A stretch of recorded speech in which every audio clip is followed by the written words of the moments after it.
திட்டம் போட்டு செயல்படுத்தப்படுகிற ஒரு திட்டமாக சூழலை உருவாக்குவதற்காக முடிவெடுப்பது என்று வரும்போது காட்சி பல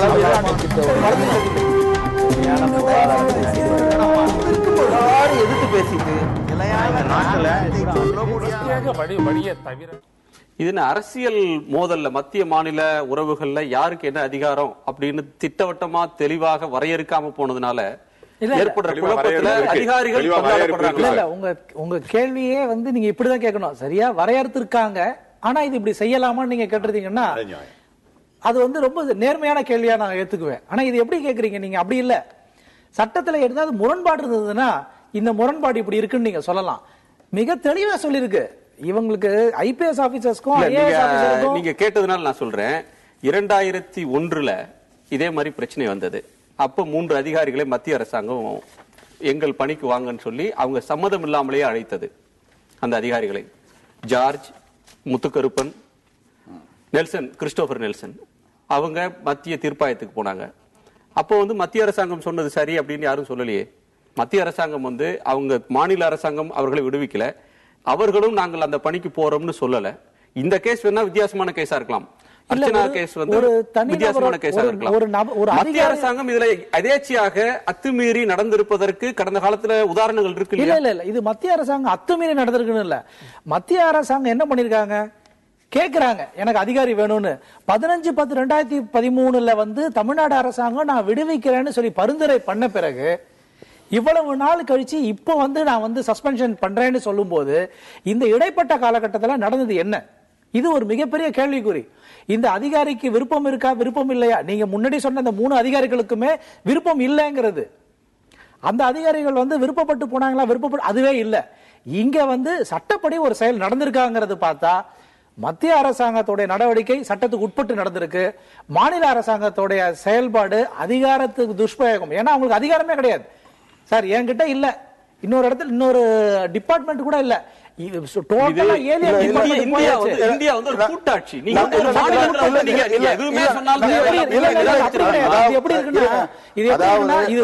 முழுக்க ஒரு மாநில அரசாங்கத்தோட நிர்வாக சேர்க்கையோட உச்சமா தான் நான் இதை பார்க்கிறேன். எதுவுமே கிடையாது. 15/10/2000 நான் சொல்லிடுறேன், முடிச்சிடுறேன் சார். 15/10/2013 இருந்து முதல் கடிதம் அவங்க அப்பாயின்மெண்ட் பண்ணது 7/2/14. ரெண்டாவது நினைவூட்டல் 10/2, அதுக்கப்புறம் 14/2, அதுக்கப்புறம் 24/2. ஏன் இவ்வளவு நாள் என்ன பண்ணீங்க? ஒரு சீஃப் செக்ரட்டரி இப்படி செயல்பட்டாங்கன்னா மத்த அதிகாரிகளோட செயல்பாடு நீங்க எப்படி குறை கண்டுபிடிப்பீங்க? இன்னொரு வார்த்தை எல்லாரும் சொல்றாங்க, இந்த அம்மா இவங்க அதிகாரி சொல்லாம போயிட்டாங்கன்னு யாரு சொல்றீங்க? சஸ்பென்ஷன் ஆர்டர்ல சொல்லிருக்கீங்களா? இந்த மாநில அரசாங்கத்தோட உத்தரவு தெளிவே கிடையாது. எதுக்காக நான் சஸ்பெண்ட் பண்றேன்னு கூட சொல்லல. எதுக்காக சஸ்பெண்ட் பண்றேன்னே சொல்ல முடியாது. உங்களால எப்படி இவ்வளவு காரணங்களை நீங்க அடுக்க? ஒரே ஒரு விஷயம் கேக்குறேன். ஒரு அதிகாரியை மாநில அரசு அல்ல மத்திய அரசு ஊழியரை சஸ்பெண்ட் செய்யும் போது நான் உன்னை இந்த காரணத்திற்காக சஸ்பெண்ட் செய்கிறேன் என்பது சொல்வது இஸ் இட் மேண்டேட்டரி? சொல்ல வேண்டிய அவசியம் இருக்கா? இவ்வளவு பெரிய பதவி சொல்லணும் இல்லையா?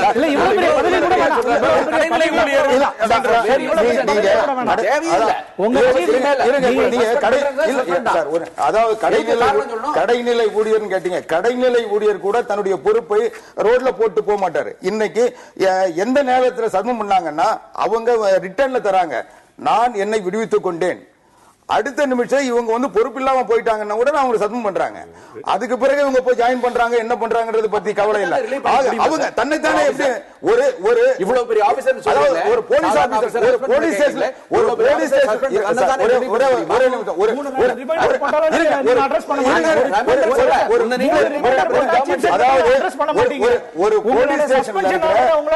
சொல்ல முடியாது.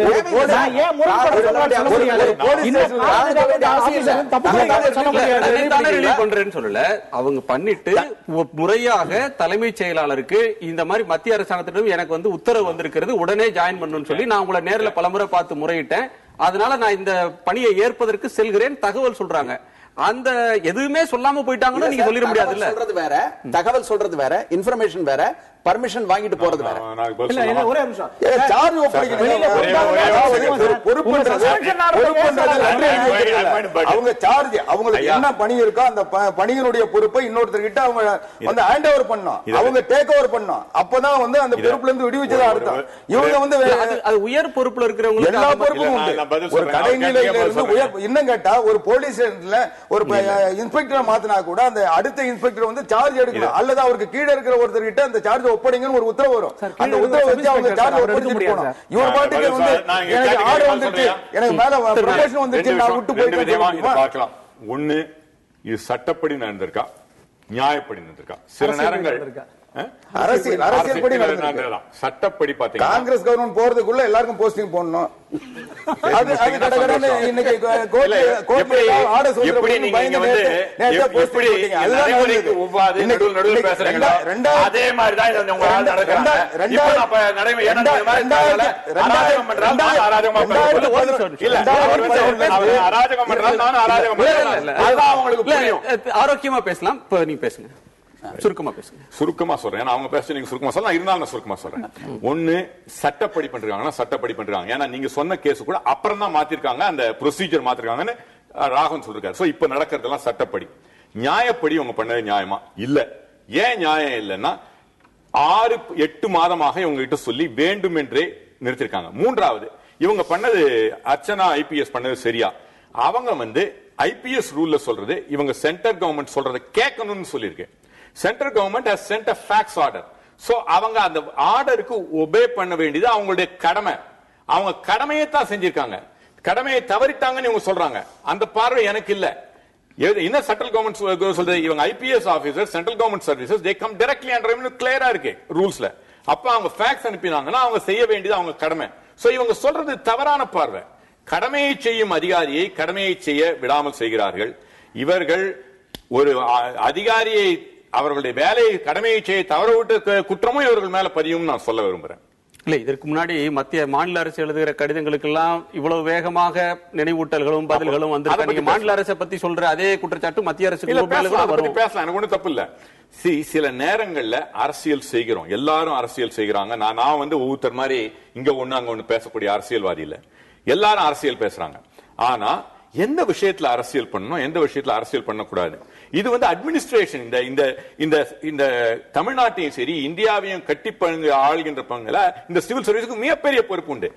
அவர்களுடைய முறையிலே நான் சொல்லல, ஆர்.கே. ராகவன் சொல்றாரு அவரோட முறையில் இது வந்திருக்கேன்னு. இதனால இது வந்து நீங்க தான் சொல்றீங்க ஐஏஎஸ் ஐபிஎஸ் அதிகாரிகள் சங்கம் எல்லாம் இருக்கு. இல்ல இந்தியா இந்த பாருங்க, நாங்களோ இந்த அதிமுக அரசோ 5 வருடம் 10 வருடம் வந்து போறவங்க. ஆனா இவர்கள் நிலைத்து நின்று இந்த நாடு முக்கியம் நமக்கு, இந்த நம்மளுடைய இதுக்காக இந்த நாட்டை குலைக்க கூடாது, நாட்டை ஆள்கின்ற அமைப்பை குலைக்க கூடாதுன்றதான் நான் உங்ககிட்ட வேண்டிய. தொடர்ந்து பேசலாம். ஒரு சிறிய இடைவேளைக்கு பிறகு நேர்பட பேசி தொடரும்.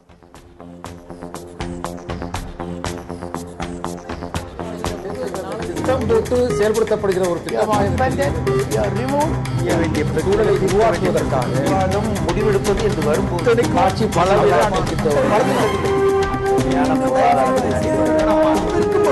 எதிர்த்து பேசிட்டு வழியை தவிர